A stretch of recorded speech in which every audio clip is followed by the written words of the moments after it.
এখন যৌবন যার, মিছিলে যাবার তার শ্রেষ্ঠ সময়। দ্রোহে, সংগ্রামে, প্রেম কিংবা বিরহে ৫ দশকের বেশি সময় ধরে যার কবিতা সঙ্গ দিয়েছে বাঙালি পাঠককে, সেই কবি হেলাল হাফিজ পেরিয়ে গেছেন জীবন মৃত্যুর সীমানা।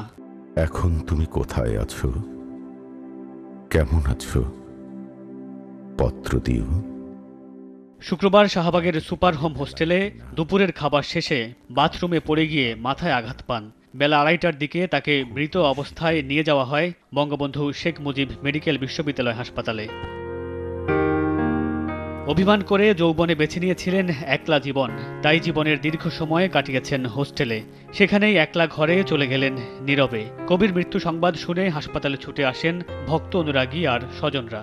সবসময় বলতেন যে আমি মনে হয় বাথরুমে পড়ে মারা যাব, তুই তো থাকবি না, তুই কাজে থাকবি বাইরে, তখন যদি আমি বাথরুমে পড়ে যাই। তো শেষ সময়ে আসলে তিনি বাঁচার যে আকুতি সেটা হারিয়ে ফেলেছিলেন। সেটাও প্রায় ৫-৬ মাস তো হবেই।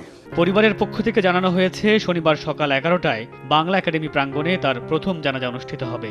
এরপর মরদেহ নেওয়া হবে জাতীয় প্রেস ক্লাবে। সকাল ১১টায় বাংলা একাডেমিতে তার প্রথম জানাজা অনুষ্ঠিত হবে।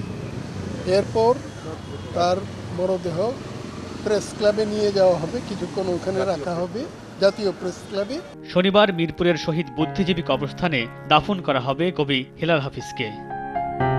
মামুনুর রশিদ পনেল, সময় সংবাদ, ঢাকা।